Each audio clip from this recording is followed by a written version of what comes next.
सोचिए एक ऐसे हथियार के बारे में जो सिर्फ एक टारगेट को हिट नहीं करता बल्कि एक पूरे एरिया को कई फुटबॉल फील्ड्स के साइज का सैकड़ों छोटे धमाकों से भर देता है। यही है क्लस्टर बम की फंडामेंटल डरावनी हकीकत। ये कोई सिंगल प्रोजेक्टाइल नहीं है बल्कि एक कंटेनर है, मौत का एक कैरियर जिसे एयरक्राफ्ट से ड्रॉप किया जा सकता है, आर्टिलरी से फायर किया जा सकता है या मिसाइल से लॉन्च किया जा सकता है।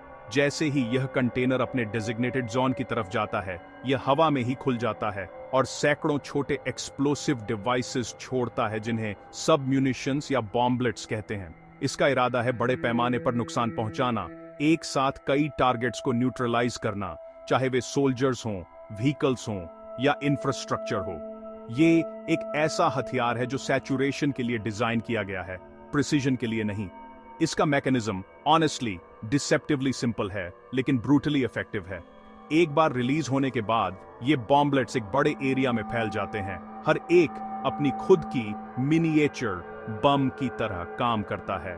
कुछ ऐसे डिजाइन किए गए हैं जो इंपैक्ट पर ही फट जाते हैं, जिससे श्रैपनल चारों तरफ फैलकर कैजुअल्टीज को मैक्सिमाइज करता है। कुछ में आर्मर पियर्सिंग कैपेबिलिटी हो सकती है जो टैंक्स और मिलिट्री इक्विपमेंट को तबाह करने के लिए होती है। इन सब म्यूनिशंस की शीर संख्या अक्सर एक ही पेरेंट बम में सैकड़ों होती है। यह सुनिश्चित करती है कि टारगेट एरिया में बहुत कम ही चीजें अनअफेक्टेड रहें। हालांकि यह डिजाइन फिलॉसफी मिलिट्री कन्वॉय और सिविलियन मार्केटप्लेस के बीच, सोल्जर और मैदान में खेलते बच्चे के बीच फर्क करने में इनहेरेंटली फेल हो जाती है। यह एरिया डिनायल का एक हथियार है जो इस बात के लिए कोई अपॉलॉजी नहीं मांगता कि कौन या क्या इसके लीथल नेट में फंसता है। डिस्पर्सल का यह तरीका ही क्लस्टर म्यूनिशंस को इतना कंट्रोवर्शियल और ह्यूमैनिटेरियन पर्सपेक्टिव से इतना डेवस्टेटिंग बनाता है। एक यूनिटरी बम जो एक सिंगल प्रिडिक्टेबल क्रेटर बनाता है, उसके उलट एक क्लस्टर बम डिस्ट्रक्शन का एक स्प्रॉलिंग अनप्रिडिक्टेबल पैटर्न बनाता है। एक सिंगल अटैक एक शांत गांव या बस्टलिंग सबर्बन स्ट्रीट को केओस और कार्नेज के लैंडस्केप में बदल सकता है। अटैक का वाइड फुटप्रिंट का मतलब है कि अगर इंटेंडेड टारगेट एक लेजिटिमेट मिलिट्री इंस्टॉलेशन भी है तो बॉम्बलेट्स इनेविटेबली आसपास के सिविलियन एरियाज पर गिरेंगे, जिनमें घर, स्कूल और अस्पताल शामिल हैं।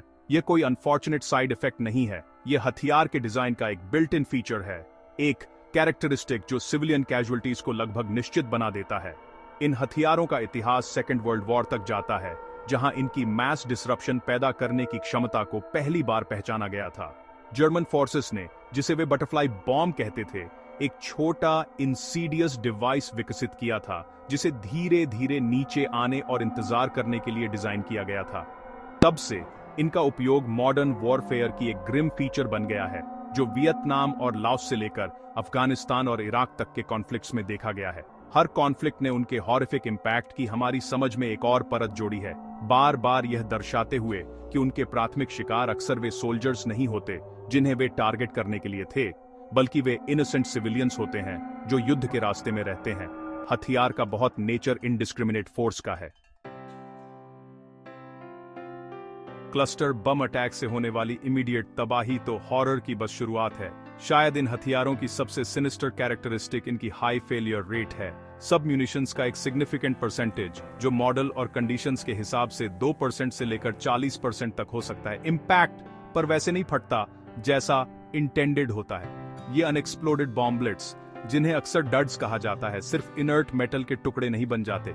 इसके बजाय वे डी फैक्टो लैंडमाइंस में बदल जाते हैं जो कॉन्फ्लिक्ट आधिकारिक तौर पर खत्म होने के सालों, यहाँ तक कि दशकों बाद भी लैंडस्केप को लिटर करते रहते हैं। वे खेत खलिहानों में छिपे रहते हैं, तबाह हुई बिल्डिंग्स के मलबे में दबे रहते हैं, पेड़ों की टहनियों में फंसे रहते हैं या नदी के किनारों में पड़े रहते हैं, चुपचाप इंतजार करते हुए। ये लॉन्ग टर्म कंटेमिनेशन अपनी जिंदगी दोबारा बनाने की कोशिश कर रही सिविल पॉपुलेशन के लिए एक परपेचुअल थ्रेट पैदा करता है।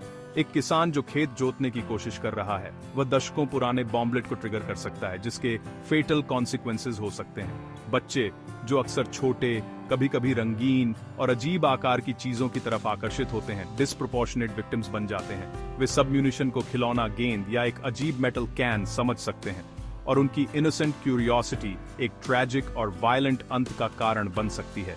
2025 क्लस्टर म्यूनिशन मॉनिटर रिपोर्ट एक ग्रिम पिक्चर पेश करती है, जिसमें बताया गया है कि 2024 में रिकॉर्डेड क्लस्टर बॉम्ब कैजुअल्टीज का शॉकिंग 100% सिविल पॉपुलेशन था और उनमें से 42% बच्चे थे। ये स्टेटिस्टिक अकेला ही हथियार की असली विरासत को उजागर करता है।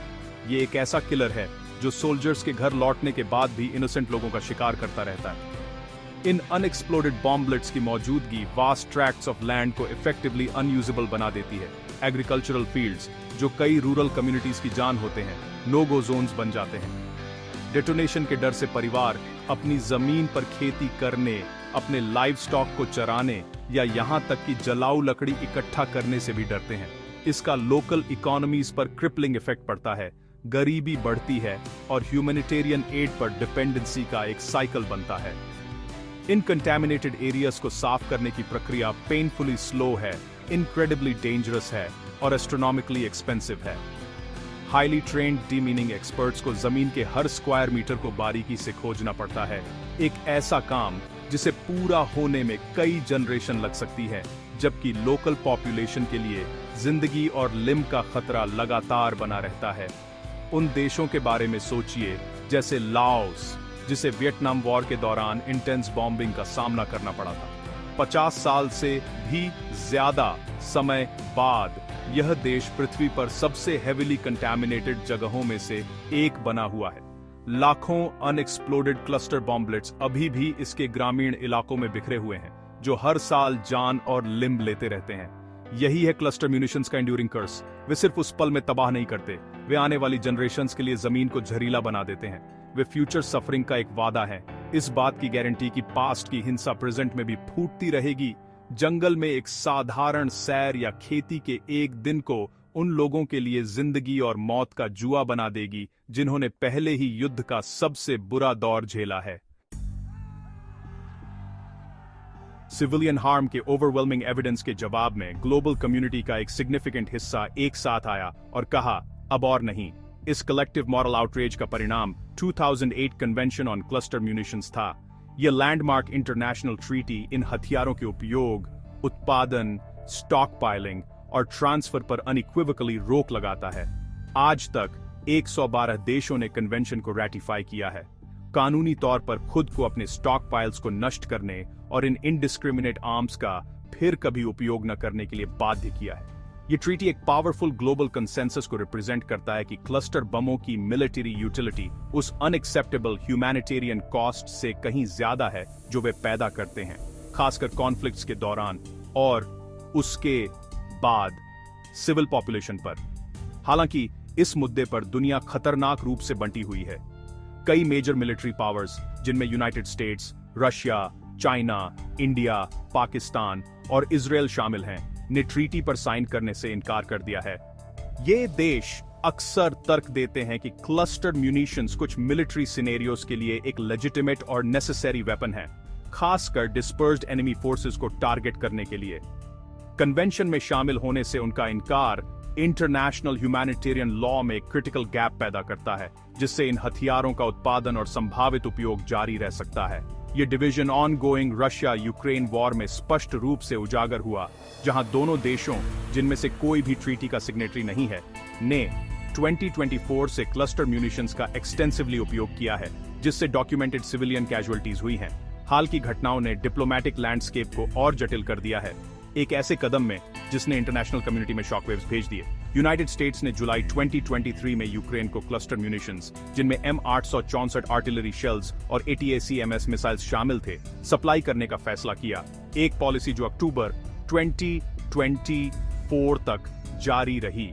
इस फैसले पर कई अलाइज और ह्यूमैनिटेरियन ग्रुप्स ने निंदा की, जिन्होंने तर्क दिया कि इसने इन हथियारों के खिलाफ ग्लोबल नॉर्म को कमजोर किया। इससे भी ज्यादा अलार्मिंग बात यह है कि मार्च 2025 में लिथुआनिया ने रीजनल सिक्योरिटी थ्रेट्स का हवाला देते हुए कन्वेंशन से हटने के अपने इरादे की घोषणा की।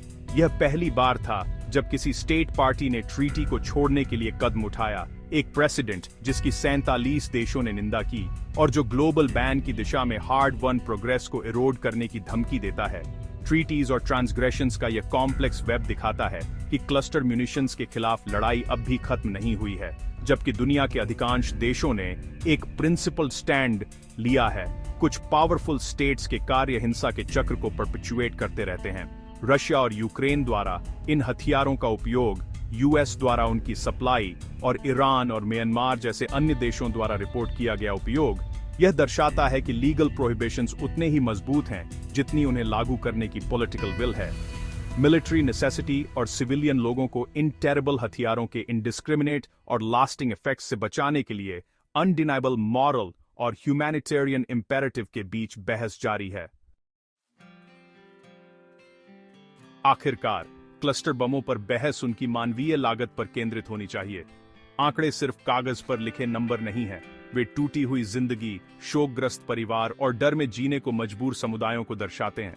जब हम सीखते हैं कि 2024 में क्लस्टर मुनिशन के 100% हताहत सिविलियन थे, तो हम किसानों, दुकानदारों और सबसे दुखद बात यह है कि बच्चों की बात कर रहे हैं। व्यापक अंधाधुंध क्षेत्र का प्रभाव का मतलब है कि हर एक इच्छित सैन्य लक्ष्य के लिए अनगिनत अनपेक्षित पीड़ित होते हैं। एक सिंगल क्लस्टर बम एक पूरे परिवार को भोजन करते हुए, बच्चों के एक समूह को फुटबॉल खेलते हुए या बाजार में इकट्ठा हुए लोगों को खत्म कर सकता है। यह कोलेटरल डैमेज नहीं है, यह ऐसे हथियार को तैनात करने का एक अनुमानित और इनहेरेंट परिणाम है। बचे हुए लोगों और उनके समुदायों पर पड़ने वाला लॉन्ग टर्म साइकोलॉजिकल ट्रॉमा अकथनीय है। कल्पना कीजिए कि आप ऐसी जगह पर रह रहे हैं जहां आपका हर कदम आपका आखिरी हो सकता है, जहां आपके बच्चे बाहर आजादी से नहीं खेल सकते क्योंकि उन्हें डर है कि मिट्टी में क्या छिपा है। चिंता की यह निरंतर स्थिति समाज के ताने बाने को नष्ट कर देती है। क्लस्टर बम हमलों में बचे हुए लोग जो अपने अंग खो देते हैं या अन्य स्थायी चोटों से पीड़ित होते हैं, उन्हें जीवन भर शारीरिक और आर्थिक कठिनाइयों का सामना करना पड़ता है। अक्सर उन देशों में जहां उन्हें सहायता देने के लिए चिकित्सा बुनियादी ढांचे की कमी होती है। लागत उन जनरलों द्वारा वहन नहीं की जाती जो उनके उपयोग का आदेश देते हैं, बल्कि सबसे कमजोर लोगों द्वारा वहन की जाती है, जिन्हें आने वाली पीढ़ियों तक इसकी कीमत चुकानी पड़ती है। इसीलिए क्लस्टर मुनिशन पर प्रतिबंध लगाने का वैश्विक दबाव एक नैतिक अनिवार्यता है।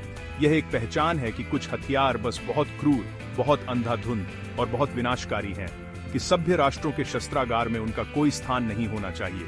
क्लस्टर मुनिशन पर कन्वेंशन इस समझ से पैदा हुआ था, जो बचे हुए लोगों, मानवीय संगठनों और सैद्धांतिक सरकारों की अथक वकालत से प्रेरित था। यह इस विचार का एक वसीयतनामा है कि युद्ध के कानूनों की सीमाएं होनी चाहिए और नागरिक जीवन की सुरक्षा सर्वोपरि होनी चाहिए। सैन्य आवश्यकता का तर्क खोखला लगता है जब बच्चों के नरसंहार और एक सदी तक भूमि को दूषित करने की निश्चितता के मुकाबले इसका वजन किया जाता है। इसलिए इन हथियारों पर प्रतिबंध लगाने की दुनिया की इच्छा एक भोली या आदर्शवादी कल्पना नहीं है। यह एक स्पष्ट और वर्तमान खतरे के लिए एक व्यावहारिक और तत्काल प्रतिक्रिया है। हर बार जब एक क्लस्टर बम का उपयोग किया जाता है, तो यह हिंसा के चक्र को मजबूत करता है और भविष्य की त्रासदियों के बीज बोता है। अंतर्राष्ट्रीय समुदाय को इन हथियारों के उपयोग को कलंकित करना जारी रखना चाहिए। गैर हस्ताक्षरकर्ता राज्यों पर कन्वेंशन में शामिल होने के लिए दबाव डालना चाहिए और दूषित भूमि को साफ करने और पीड़ितों की सहायता के लिए आवश्यक संसाधन प्रदान करने चाहिए।